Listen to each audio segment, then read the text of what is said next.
Hi, everybody. Thank you very much for spending some time with me today. My name is Derek Mitchell. In case you haven't seen any of my videos before, I like to talk a little bit about different methods of eating on a ketogenic or low carbohydrate diet. So today, Sunday, it is Memorial Day weekend, and I live in Canada, but I was just visiting the United States yesterday, so I wanted to just have a quick video this morning before I start my day. All right, so basically, I had to plan for my visit yesterday. It was a day trip to Pennsylvania. We had a barbecue with family and extended family. I enjoyed myself. The weather was a lot warmer down there in Pennsylvania than it was up here in Niagara, so it was nice to get out in the sun. Wear t-shirts instead of jackets and that kind of thing. And it cooled off towards the end of the evening when the sun came down, but I really enjoyed the day. So what did I do? I planned the day. Cooked up some bacon, brought some cheese with me, brought lots of water. I brought coffee with coconut oil in it. So things that really I could plan my day so that if, depending on the type of foods that were there, it was a baby shower and a barbecue combined. So I planned to bring food so that I wouldn't be in a situation where I'd have to eat a lot of things that were not good for the diet that I'm on. So things like the bacon and the cheese would just allow me to be satisfied and not hungry. I drank lots of water. When I was there, I did have a piece of chicken. It had some breading on it, but that was the extent. I had a few pieces of salami, probably had a few nitrates and sugar in it. But you know what? I kept to the plan basically. Now, I could have kept to it a lot more strictly if I chose to, but I think I did a pretty good job. So I think when you're, going to family events or you're doing things this summer where you're not sure what kind of food are going to be available, you may have to buy food an establishment, fast food restaurant or a food stand or something like that. And a lot of times they don't have ketogenic friendly foods. So you might want to have a little, care kit of foods that you can bring that won't go bad. Maybe have a little cooler, a little freezer thing with it so that you keep it cool in a packet. Bring a thermos so that you can bring coffee if you drink coffee or tea. And if you're mixing coconut oil or even some of those people who do bulletproof coffee, coconut oil, butter, and mix it up into a blender before you go and put it in the thermos. So you have things that satisfy your desires of the day so you don't feel hungry. You don't feel that temptation to eat the foods that probably wouldn't be suitable for the type of eating you're doing.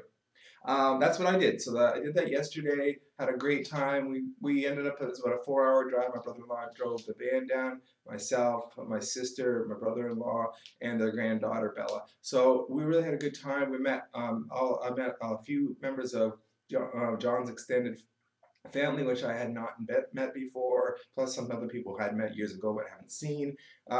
We actually went to a few different places even after the barbecue, the baby shower was over. So, Amanda is a relative as well. She's having a baby shortly, and that's who the shower was for. But I was able to socialize with John's brother and sister and his children. A couple of his children I had met. So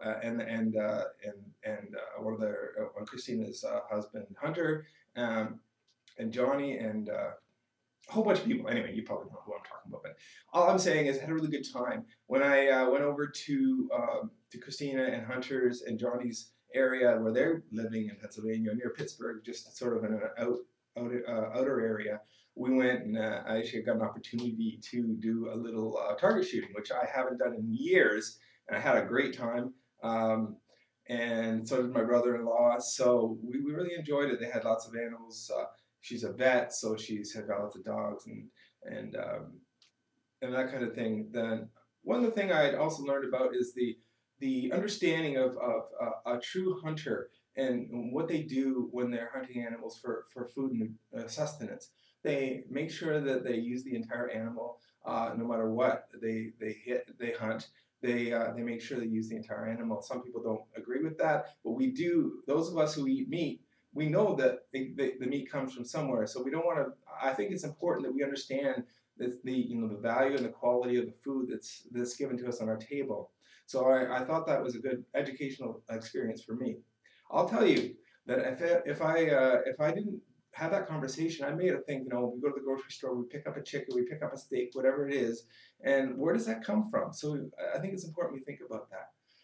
All I'm trying to say today is the people who are ethical, who hunt for food, and who use the animal in its entirety. I think that's a very, very good experience as a hunter. I thought about whether I could be a hunter or not. I think I could do it. It's just, when you're not living that kind of life, like I work in an office, I do videos, so I think it's a good to think outside the box sometimes. If you're not in that type of lifestyle, think about the people that do this kind of thing, so that you can have food on your table. We try to avoid having hormones in our meat. Try too many chemicals in the food that we're eating.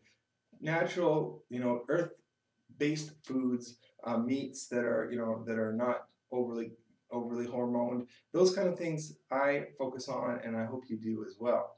But I'm digressing a little bit, so let's go back to why I sort of wanted to talk about these events that you go to that you can plan for. If they're too quick, sometimes you can't plan for it.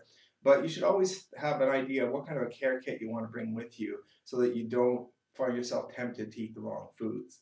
I had a great time. I hope I can get a chance to go back again this summer. It's a good long drive, 4 hours plus each way. But I really found that it's good to interact with people, have those special events, but plan for them so that you don't get stuck in a situation where, okay, you're going to be tempted to eat cake. Well, they had cake there, and they had pop, and they had all kinds of other things. I brought water, coffee, that kind of thing. So I was satisfied. I didn't feel overly tempted to eat the wrong things. I felt the day was successful. I want to wish everyone a very happy Memorial Day weekend for those in the United States. I'm in Canada, the Niagara region. It's going to look like it's going to be a beautiful Sunday right now. It's just about 9:35. So I'm about to start my day. I've been up for a while, but I wanted to do this video to say hi to everybody. Please keep focused on the things that are important to you, your family. Keep focused on the foods that really make you a healthier person. Be active. Go get out there, take some walks. Don't stress yourself out too much. Make sure you keep that cortisol level low, and just be a happy person. Smile a little bit. A little smile on your face makes the day a little bit better. I just want to say thanks for listening or watching, and I hope you have a wonderful Sunday. Take care, and we'll talk to you again soon. Bye.